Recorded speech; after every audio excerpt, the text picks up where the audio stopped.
പെരിയ ഇരട്ടക്കൊലപാതക കേസിലെ പ്രതികൾക്ക് ജാമ്യം ലഭിച്ചു എന്നുള്ളത് പരോളിൽ ഇറങ്ങി എന്നുള്ളത് പെരിയ ഇരട്ടക്കൊലപാതക കേസിൽ പുനരന്വേഷണം വേണമെന്ന് കൊല്ലപ്പെട്ട ശരത് ലാലിന്റെ കുടുംബം ഇപ്പോൾ ആവശ്യപ്പെട്ടിരിക്കുകയാണ്. ഗൂഢാലോചനയിൽ പങ്കാളികളായവർ പുറത്തുണ്ടെന്നും അവരെ നിയമത്തിന് മുന്നിലെത്തിക്കാൻ അന്വേഷണം കൊണ്ട് മാത്രമേ സാധിക്കൂവെന്നും ശരത് ലാലിന്റെ പിതാവ് സത്യനാരായണൻ 24-നോട് പറഞ്ഞു. LDF സർക്കാരിൽ നിന്ന് തങ്ങൾക്ക് നീതി ലഭിച്ചില്ല. കണ്ണൂർ സെൻട്രൽ ജയിലിൽ പ്രതികൾക്ക് സുഖവാസമായിരുന്നുവെന്നും അതീവ സുരക്ഷാ ജയിലിലേക്ക് മാറ്റണമെന്നുള്ള ആവശ്യം ഉന്നയിച്ച് മുഖ്യമന്ത്രിയെ കാണുമെന്നും സത്യനാരായണൻ 24-നോട് പറഞ്ഞു. പെരിയ കല്യോട്ടെ ശരത് ലാലിൻ്റെ പിതാവ് സത്യനാരായണൻ നമുക്കൊപ്പം ചേരുകയാണ്. സത്യല, നേരത്തെ നിങ്ങൾ പറഞ്ഞിരുന്നു, സർക്കാരിനൊക്കെ പലതവണ സമീപിച്ചാണ് നീതി കിട്ടിയില്ല എന്നൊക്കെ പറഞ്ഞിരുന്നു. പുതിയ സർക്കാരാണ്, എങ്ങനെയാണ് മുഖ്യമന്ത്രിയെ കാണാൻ പോകുന്നുണ്ടോ? എന്താണ്? ഇല്ല, ഇനിയിപ്പോൾ നമ്മളിപ്പോൾ ഈ കഴിഞ്ഞുപോയ സർക്കാർ ഏതായാലും നമ്മൾക്ക് എതിരായിട്ട് പ്രതികൾക്ക് വേണ്ടി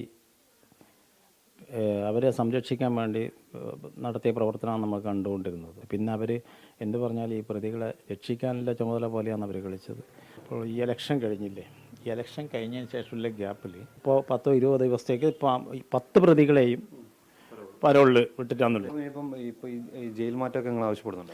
അതിൻ്റെ ഭാഗമായിട്ട് തന്നെ ജയിൽ മാറ്റം, അതായത് അതിസുരക്ഷാ ജയിലിലേക്ക് ഇവരെ കൊണ്ടുപോകുന്നത്. ഇവർക്ക് വല്ലാണ്ടുള്ള സൗകര്യങ്ങളാണ് ഇവർ സർക്കാർ ചെയ്തു കൊടുത്തിട്ടുണ്ട്. സെൻട്രൽ ജയിൽ, കണ്ണൂർ സെൻട്രൽ ജയിലിൽ അവർക്ക് പരമസുഖമാണ്, എല്ലാ സൗകര്യങ്ങളുണ്ട്. അപ്പോൾ അതിനെതിരെ ഇവരെ ഈ ജയിൽ മാറ്റത്തിന് വേണ്ടിയിട്ടും അവിടെയുള്ള സുഖ സൗകര്യങ്ങൾ ചെയ്യുന്നതിനും അതിൻ്റെ തക്കതായ ശിക്ഷ അനുഭവിക്കത്ത രീതിയിൽ ആ ജയിൽ ശുദ്ധമാക്കാൻ വേണ്ടിയിട്ടും നമുക്കൊരു ഒരു റിപ്പോർട്ടായിട്ട് നമ്മൾക്ക് ഈ സർക്കാരിനെ സമീപിച്ചുകൊണ്ട് പറയും.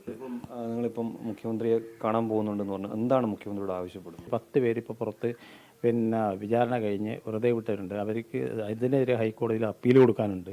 അത് കഴിഞ്ഞാൽ നമുക്ക് ഇതിൽ ഒരു തുടരന്വേഷണം, ഇതിൻ്റെ ബാക്കി ഒരു അന്വേഷണത്തിന് വേണ്ടിയിട്ട് നമുക്ക് സർക്കാരിനെ സമീപിക്കാനുണ്ട്. 3-4 പേര് ഇവിടെ നമ്മുടെ നാട്ടിൽ ഇപ്പോൾ വലസി നടക്കുന്നുണ്ട്. ഇതിൻ്റെ പ്രധാന കണ്ണികളാണ് ഈ കൊലപാതകത്തിൽപ്പെട്ട്. അപ്പോൾ അവരെയൊക്കെ ഒരു പുനരന്വേഷണത്തിൽ കൂടെ അവരെ പ്രതി ചേർക്കപ്പെടാനും അതിനുവേണ്ട അന്വേഷണത്തിന് വേണ്ടിയിട്ട് അപേക്ഷകൾ കൊടുക്കാനും അങ്ങനെ എല്ലാവരെയും ഇതിൽപ്പെട്ട ഈ ക്രൂരകൃത്യം ചെയ്ത എല്ലാവരെയും പിടിക്കപ്പെട്ട് ജയിലാക്കാനുള്ള ഒരു ഉദ്ദേശമാണ് നമ്മൾക്കുള്ളത്. അതിന് വേണ്ടുന്ന പ്രവർത്തനമായിട്ട് മുമ്പോട്ട് പോയിട്ട് പുതിയ സർക്കാർ നമ്മൾ സമീപിക്കും. എന്തായാലും അങ്ങനെ തന്നെയാണ്. ഈ കേസിലൊരു പുനരന്വേഷണം വേണമെന്ന് തന്നെയാണ് ഈ കൊല്ലപ്പെട്ട 2 പേരുടെയും കുടുംബം ആവശ്യപ്പെടുന്നത്. അത്തരത്തിൽ സർക്കാരിനെ സമീപിച്ച് അനുകൂല നടപടി ഉണ്ടാകുമെന്ന് തന്നെ ഒരു പ്രതീക്ഷയാണ് അവർ പങ്കുവെക്കുന്നത്. പ്രദീപ് നാരായണൻ, 24, കാസർഗോഡ്.